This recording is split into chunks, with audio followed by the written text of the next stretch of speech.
All right.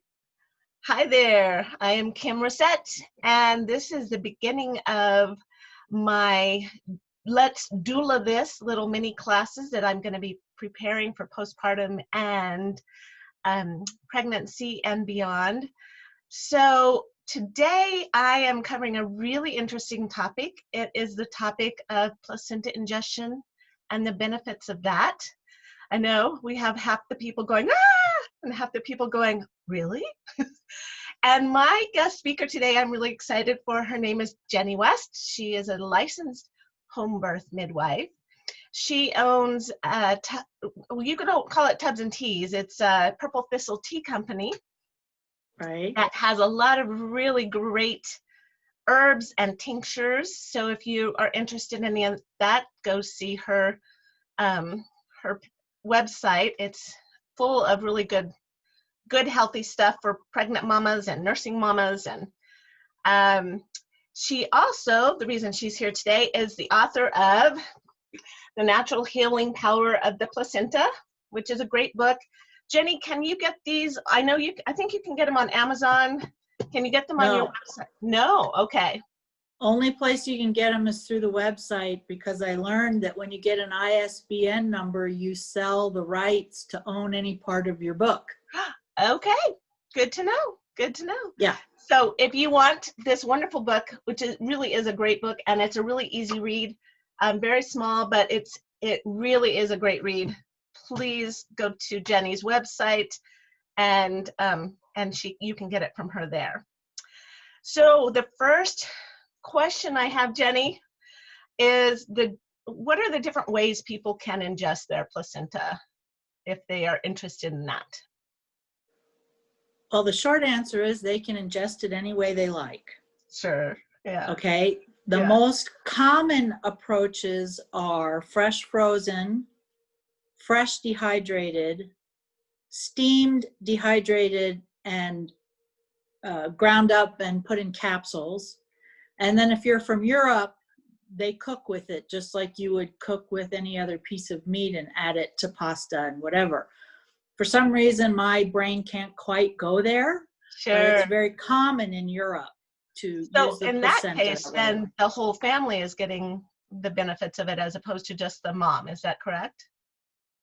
I would say so. It would depend on who's willing to eat it. And again, it would be a cultural thing. Sure. Yeah. Things are a little more relaxed, a little more complementary medicine, or what we would define as complementary medicine, is a little more normal in Europe.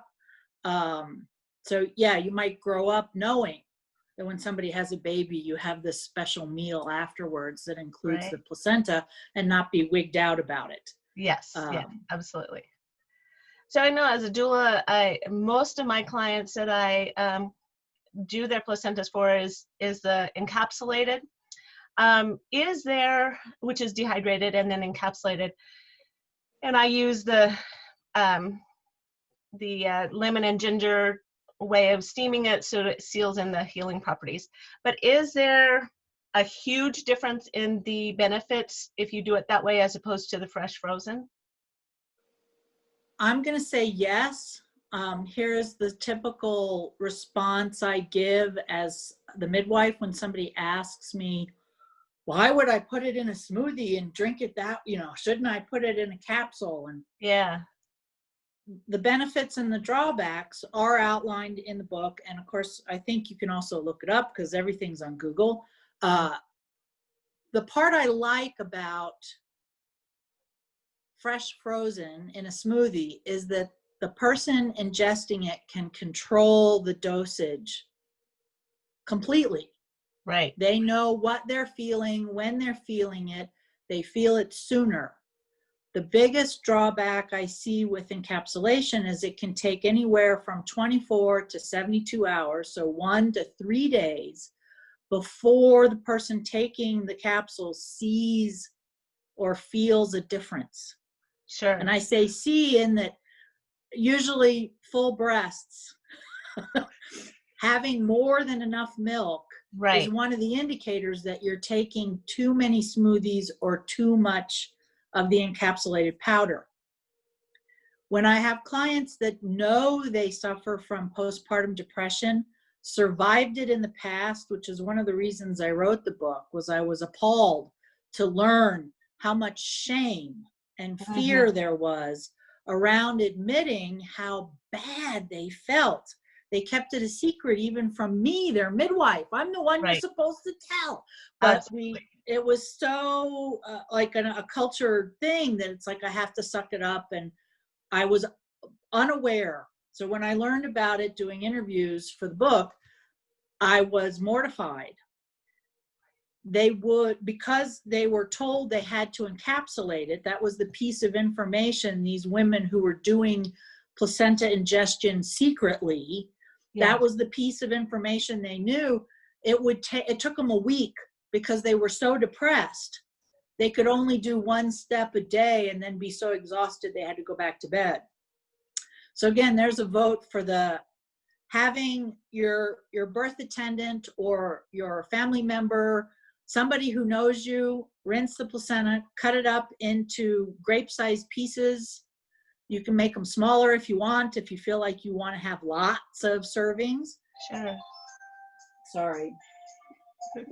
Put them flat in a Ziploc bag and freeze them. And then you just break off a frozen piece and throw it in the smoothie. I guarantee you cannot taste it. We've tested it. I've tested it too, so yeah.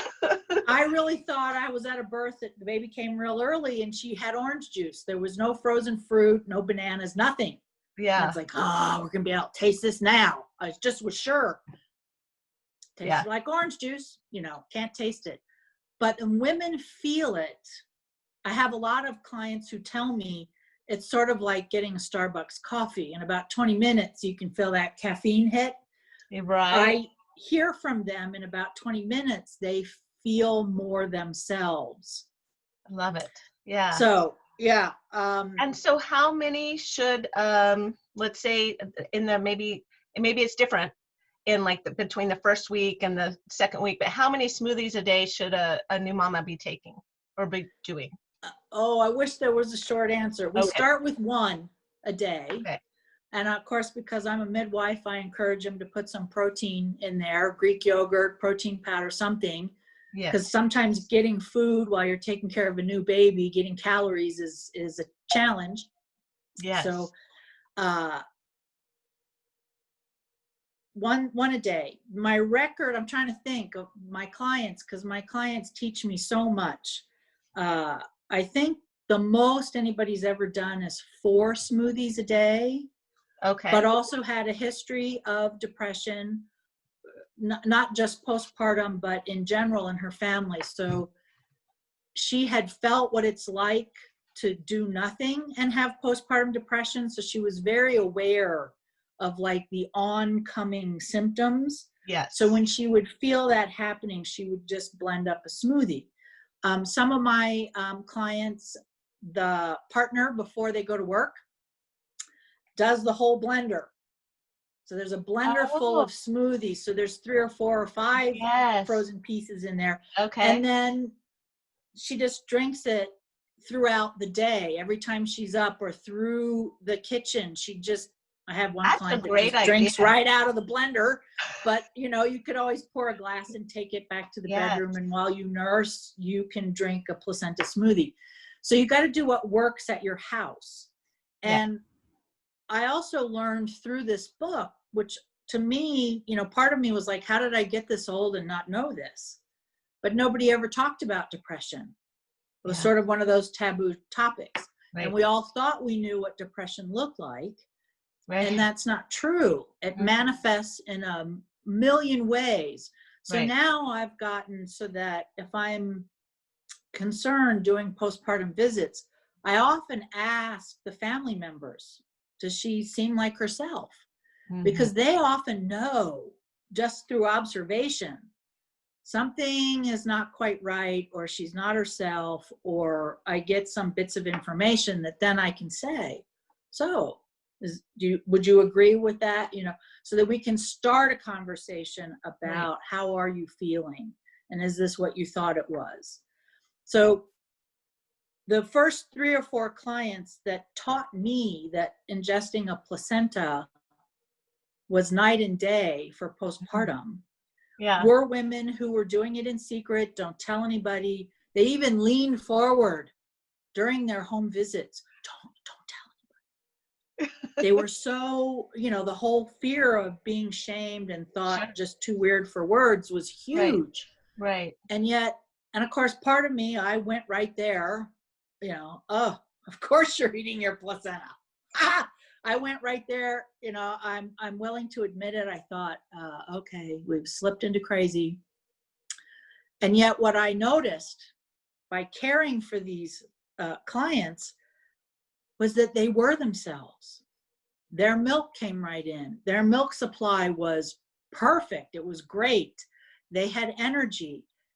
And the shutdown process, like feeling how the fundus goes back to the size of a fist in that Right. timeline, they were always well ahead of the expected healing timeline.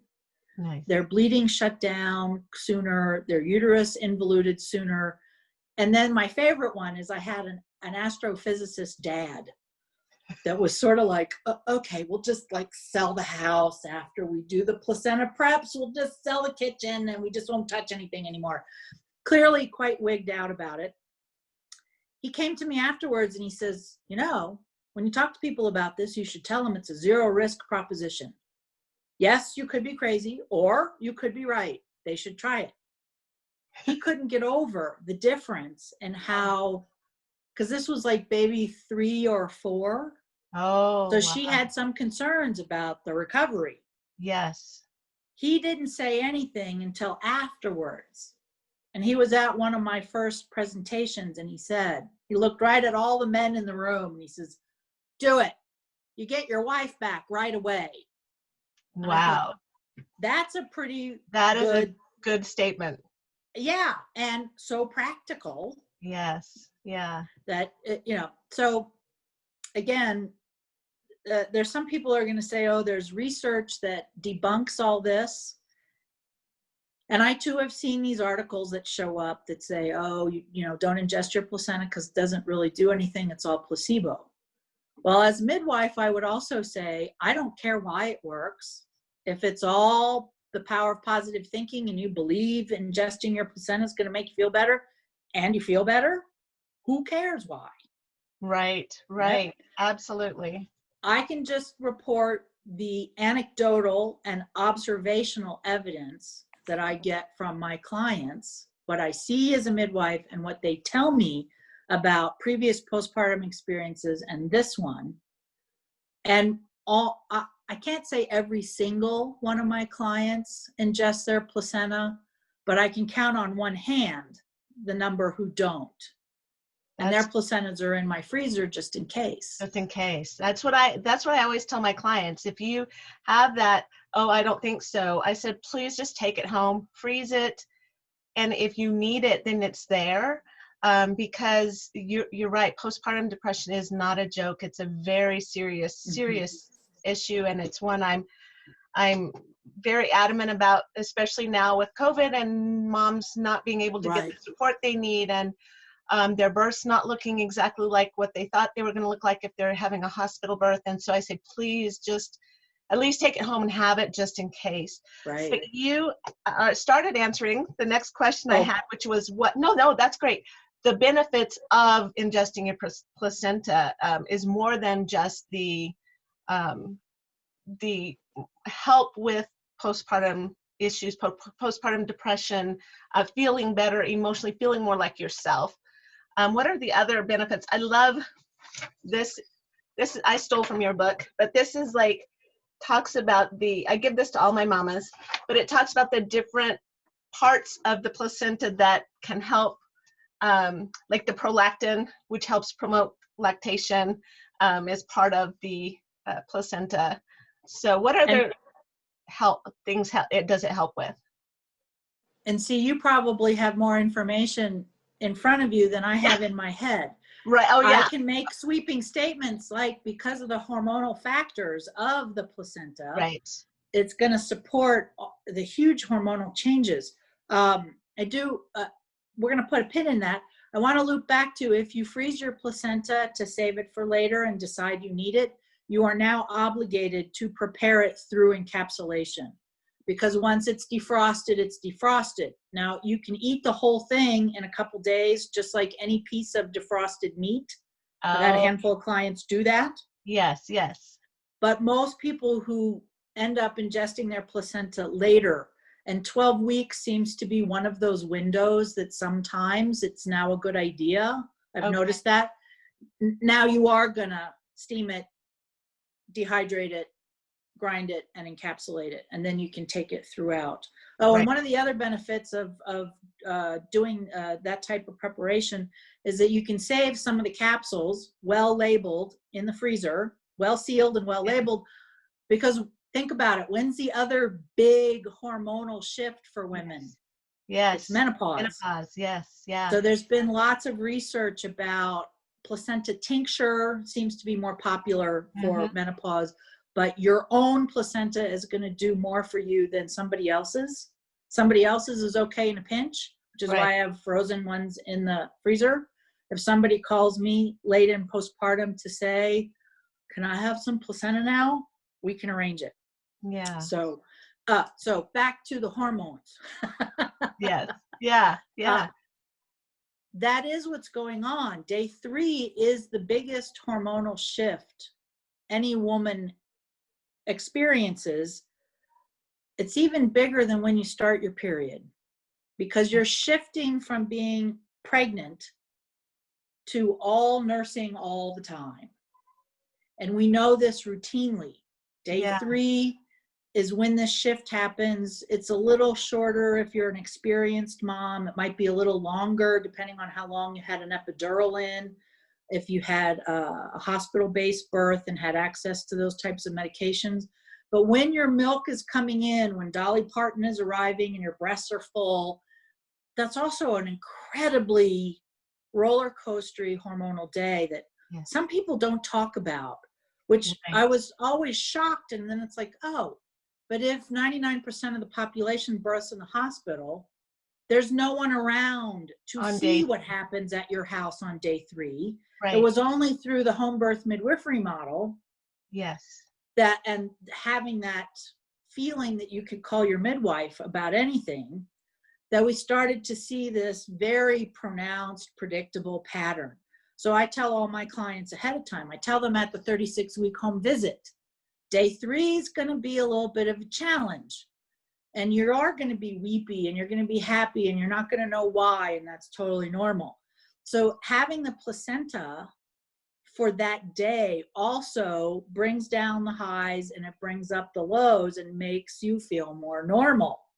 Nice. Also eases that transition of shifting out of birthing hormones and into the prolactin driven, it's not all prolactin, but that's the most recognizable hormonal effect of the breast milk and nursing.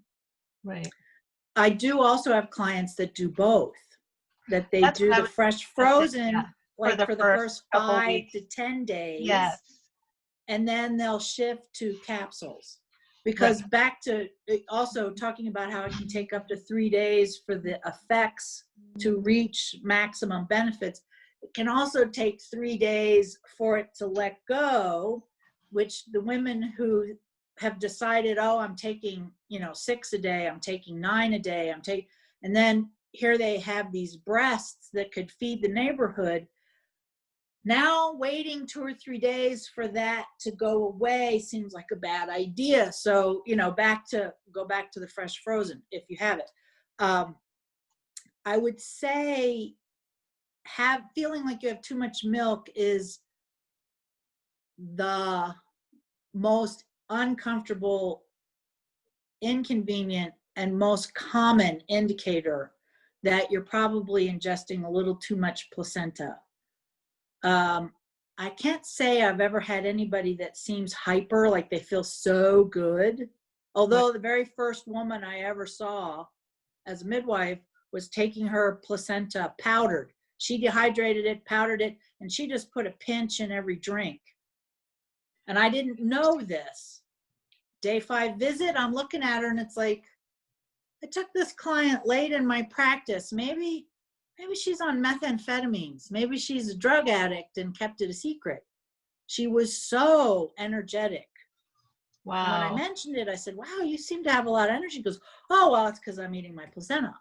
So that was my first exposure. So I guess some people could say one of the side effects is you have too much energy. Yeah, yeah. But if you have more than one child, I don't know if that's possible. I know. No. Exactly. Okay, good. Yeah, so is there any other bad side effects? Have you heard of any other side effects for, I mean, taking it at all? The only one I've ever heard of is kind of a burpy, like you burp. Oh, I well, don't that's taste true very of good, but any with the encapsulated capsules. anything. Yeah, Yeah. the capsules, not You with know, the, empty stomach, taking it last, taking it first, like when I talk to people about taking encapsulated cayenne for sinus infections, it's critical that if you're going to take cayenne pepper in a capsule, that there has to be some food in your stomach first. yeah. Take it and put some food on top of it, or else you'll burp fire. If Okay. you take it first, the other end will be fiery. Okay. But burping what you're ingesting in an encapsulated form is across the board. That could be anything from red Sure. raspberry leaf to, and of course I have people who say, oh, the only way I would ever take placenta is encapsulated because that way I don't know what's in it. And of course that always makes my eyebrows go up. It's like, when you buy encapsulated stuff at the store, that same sentence applies unless you know the company. There could be anything in those powdered capsules. Right. And of course, the whole thing about processing. Steaming, dehydrating, and powdering is processing. So it does change some of the effectiveness. It does take it down, which is why you've got to take more capsules. Same thing applies when you think about drinking tea from tea leaves, herbal tea. It's more bioavailable than if you buy dried capsules. But we live in a culture where give me a pill and I'll take it. Otherwise, it's too much trouble. Yes. And I remember Dr. Taronia Lodog, great resource for herbal anything, very practical. She became a doctor so that they would listen when she said, if your child has diarrhea, feed them regular old Lipton's black tea and dried blueberries.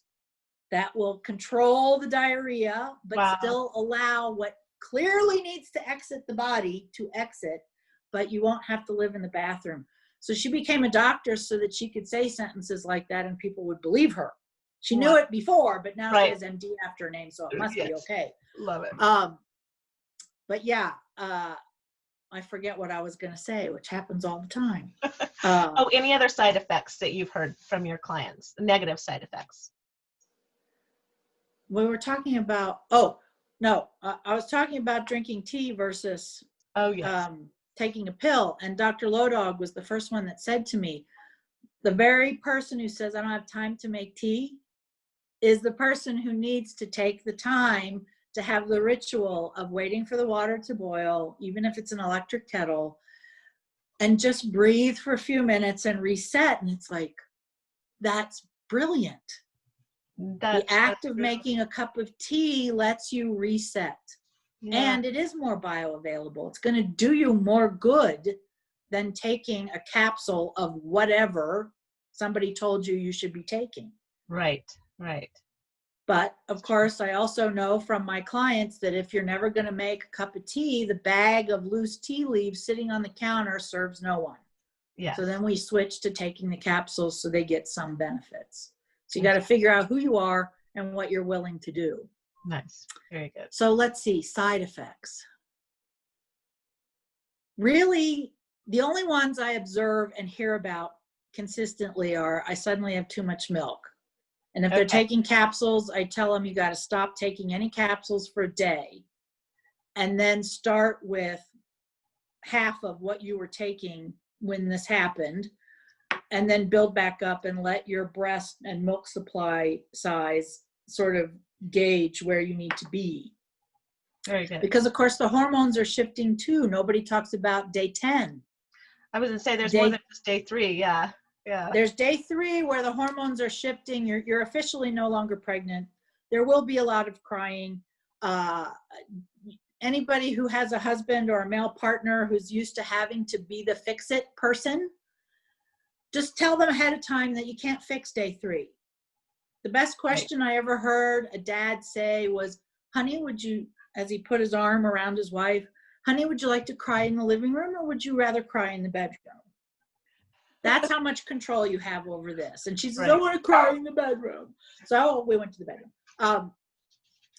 Just let her cry. She doesn't know why, and you can't fix it, which feels very odd for the spouse or the partner, because when somebody's crying, the expectation is you're going to do something about it. Yes. Just let her cry, and while she talks about it, she'll probably start laughing mid-sentence about what she's crying about, and that too is normal. Day 10 is another timeline where the baby's going to have a growth spurt, and you're going to think, I'm a liar, the book's a liar, Kim's a liar, everybody's a liar. I don't have enough milk. Baby's eating all the time. All the time. Mm-hmm. The baby is having a growth spurt. Absolutely. So, and the growth spurt lasts long enough that it tells the pituitary gland in the middle of your brain that we're not making enough milk. Right about the time the baby's through with growth spurt and goes sort of back to a more normal nursing time frame of 2 to 4 hours or whatever was going on in your house. Now, again, Dolly Parton shows up and the baby's not that interested. That's when I often hear about either during the growth spurt, the placenta's not working, and I always have to ask, how old is your baby? Yeah. Day 10, day 11, it's like, oh, I know what's going on, and we have that conversation. If you're taking a lot of encapsulated placenta, then day 11, day 12, when you've got this big surplus of milk from the growth spurt, and you add placenta to it in the encapsulated form, you really do feel like maybe things are going to explode. So pump, if you have a pump, or manual express, whatever works for you. Do not completely empty the breast, because that just sends another signal to the pituitary gland that you're still not making enough. Yeah. Leave a little bit in there. You'll get good at that. You'll be able to feel it. And it takes 2 or 3 days. Everything's 2 or 3 days. And then the message will get to the pituitary that, okay, we can back off again, and supply and demand will again be reestablished so that you start to feel full about the time the baby wakes up and wants to feed. So that'll go back to working like it's supposed to. Excellent. The other thing that floats through my brain, probably because you've called me a few times, is if somebody tells the owner of the placenta that the baby had meconium or there was the potential of infection, I shouldn't ingest my placenta, right? Well, again, that's up to the placenta's owner. Because if you read, and I can never remember her name, so we might have to look it up and post it later. Okay. There is a German midwife. There's very few books written about placentas, but there's one written in Germany, and there are recipes in the back to put it with pasta. She's also does water birth. There's a whole book on water birth by her in German. I can't read it, but it's there. That if you steam the placenta, if you're concerned about the integrity of the placenta from infection or meconium staining, that you just steam it in vinegar, and that kills anything. Somebody else brought up, I've been doing this long enough that HIV was kind of new for a while. So when I was teaching in California, somebody woke up the next day when I was still teaching live face-to-face classes and said, oh, we've all exposed ourselves to HIV. And it's like, no, you haven't. Because I had looked it up and I learned this. Anybody who's worried about any type of microbes being in the placenta that's not good for you, which would, I guess, be considered a side effect. Yes. If you're going to encapsulate, if you already know that part, freeze the placenta first. Oh, The very act of good. freezing kills this broad spectrum, and I used to have the article for it. I don't know where it is anymore, but it kills off a huge spectrum of microbes, because when you freeze the molecule, it makes the plasma container so fragile that it collapses. And HIV is one of them.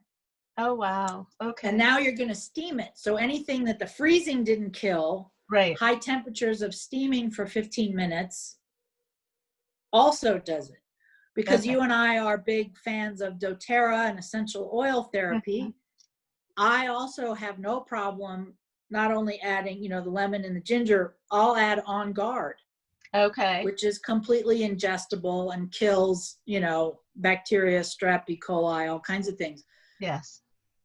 And then if that's not enough, you can add vinegar to the water.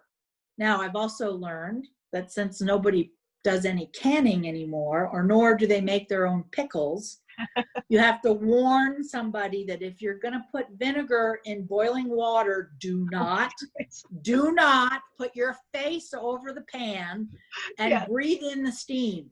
Right. It Yes. will not kill you, but you will think you're dying because you will have inhaled nebulized vinegar, which is an irritant in your lungs, and it will make you cough up a lung.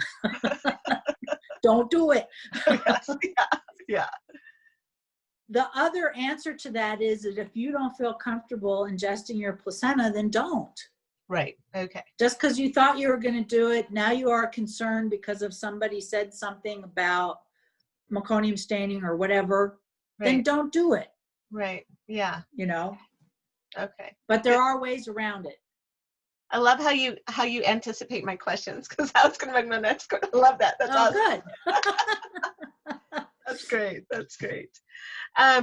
So in your practice, have you, I know the answer to this, but I want you to talk about it. Okay. Placenta is good for ingestion, for the milk supply, for postpartum depression, for healing, giving you more energy. But what about a mama who is hemorrhaging at the time of birth? What would you do with the placenta at that I'm point? equally psychic, because as you were leading up to that, it's like, oh yeah, then there's the whole hemorrhaging thing. Yeah. And it's interesting, when I was writing this book, I had forgotten. I used to work in Montana, where I wasn't allowed by law to carry anything. I wasn't allowed to carry injectable anti-hemorrhagics. It was questionable as whether I could even carry homeopathics. But I didn't have any of the typical answers to the most common complications or things that happen. So I had to research, what did women do to stop bleeding before somebody invented Pitocin or Methergin? And what surfaced was, you put a piece of placenta in their cheek like chewing tobacco, or you ingested in a blender. And I had forgotten, because I work in New Mexico now, and I'm required by law to carry these things. I quit. I'd forgotten.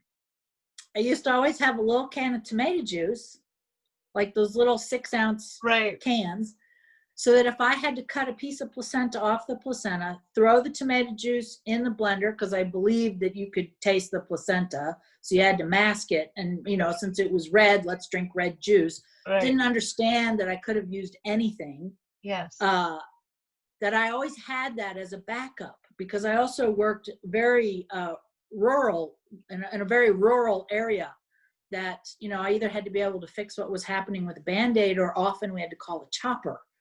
We were just too far away to drive anywhere. So I had to know I could fix certain things fairly quickly. Now, I never used it. I also learned that if you don't yank the placenta out too soon, it also cuts down on how much bleeding happens. Right. But I also got a chance to test it. For a while, I did offer my services as a midwife that would be your doula. And I was at a birth. And part of the stuff I was dragging into the hospital was ways to make a placenta smoothie before they left the delivery room. So I had my little zipper bag, and here was this woman, and the nurse was saying, I keep rubbing her down, but she's bleeding. And I'm looking at the mom, and she's like, I feel funny. The placenta was out. I went right over to the counter in the hospital room, cut a little piece off, rinsed it in the sink, and I just said to the client, close your eyes. I'm gonna put something in your mouth. Just hold it there. And while I was doing that, the nurse left to go get medication. She had stopped bleeding before the nurse came back, and her uterus had firmed up, and they were like, well, they kind of looked at me and they looked at her, and I had said, let's not mention this, because of course her husband saw what I did. He was sitting down. But he also said, how did you know to do that? And it worked so fast. Yeah. So yeah, I've also learned from other midwives that if a piece of the placenta just seems too, that a piece of the amniotic sac or a little piece of the cord that you could, cut a little teeny piece off, squeeze it, run it under the water, and again, put it between cheek and gum. My brain wants to say, I'm sure the placenta part must work so much better because it's softer. I would think whatever's leaching in, like a homeopathic remedy, whatever's leaching into the mucosa is leaching in faster. And if you're bleeding, faster's better. Fast. Yeah. Yes. Yeah. Yes. I have had clients they cut up pieces. They were going to stay in the hospital for 3 days. Oh, I forgot about this. Because she'd had a cesarean. And she just cut up little pieces and put them on ice. Because nobody was prepared. They didn't have an ice chest. They didn't have clothes. They didn't have anything. And she just said, I'll just open my mouth really wide and drop it to the back of my throat and swallow it with water or juice or something. And I thought, oh, you're brilliant. Yeah, just like you're going to still get the benefits. And yeah, it's a little gaggy or, but and she goes, I don't care. If this is going to help me, this is what I can do. I'll do it. She was home in 24 hours. Wow. So that's the other thing that, it's good that we have kept talking. Right. One of the other benefits is people who have had a cesarean. Oh my gosh. At that time, and this has been a few years ago, nobody went home at 24 hours. No. You had to, and of course, I don't know if your listeners know that there's this checklist that you have to be able to do post C-section. Mm-hmm. Right. And she hit them all because she felt good. Right. She was up. She was not on as much pain medication. And she was doing it because she knew after a cesarean, sometimes establishing a milk supply is trickier. She says, I'm taking the placenta because I'm not going to have any milk supply issues. I'm just not. And it's like, oh, okay. And she was home in 24 hours. Wonderful. Now, it's a case study of one. Right. Yeah. But again, it's a zero risk proposition. You can always take your placenta. And if you feel good enough to go home early, good. If you don't, you're not out anything. Exactly. So, exactly. Yeah. Yes. Wonderful. Well, it was really, I think we covered everything that I had on my list to cover, and then some, which I knew would happen. And I'm so thankful that you were my very first interviewee, because Jenny and she was the midwife at 2 of my baby's births. One of them is 16 and the other's 18. So we've known each other quite a while. And we have had some births together that have been interesting. We've actually had a client who didn't want a smoothie. She just wanted to eat her placenta raw. She just we just cut up a bunch of chunks of it and she just ate it right after she gave birth. And that's been the only time I've ever seen that or heard that. But so I do remember how good she was feeling afterwards too. So yeah, I've had one client that did that. She ingested her placenta in 4 days because they were they came here from Cambodia. They were missionaries. Oh. They came here to have a water birth, have me as their midwife. And she just said, we got to leave. Yeah. So she says, I'll just make sure it's gone before we're to the airport. And she too sort of felt like, I looked at her and it's like, there's no postpartum drag. Right. Yeah. So there's a vote that I haven't researched at all. And I know who you're talking about. Her logic was, if we're one of the only two mammals that does not ingest their placenta, dolphins are the other ones that do not ingest their placenta, and that's because they've swum away. Right. But we're the only other mammal that does not ingest this, and the reasons seem kind of obvious if you look at the animal kingdom, why you would do that. She said, if that's what we're mammals, let's ingest it quicker rather than draw it out and do stuff to it. If this is kind of how our blueprint and how we're all on a very mammalian level designed to work, I'll just eat it sooner and all kind of not all at once, but close to it, which of course there's some logic to that. Yes. But I know there's a lot of people that could not sit down to a plate, knife, and a fork and cut pieces of placenta. But I'm afraid I would be one of those, but yeah. Right. Yeah. But back to my original answer of you need to ingest it any way you think is correct. Right. Yeah. Exactly. Well, thank you, Jenny. And if anybody wants to get a hold of Jenny West and check out her book or her tinctures or her herbs, I will try to put her website underneath the video. But go ahead and give it for everybody, Jenny. It's easy. It's jennywest.com. Nice. Awesome. The other thing we'll put under is I'll find that author, the German midwife. Yes. Wonderful. And Robin Lim is the only other person I know who's written a book. And in her culture, the placenta is called the little brother because it's up against the baby its whole life. Right. Which, you know, that's nice. Yes. I like that. So maybe we'll have a list of placenta books if I can find them all. Thank you. Thank you so much. Thank you. All right. And I hope you guys will join us next time on our next series. And we will talk to you and see you then. Thanks so much.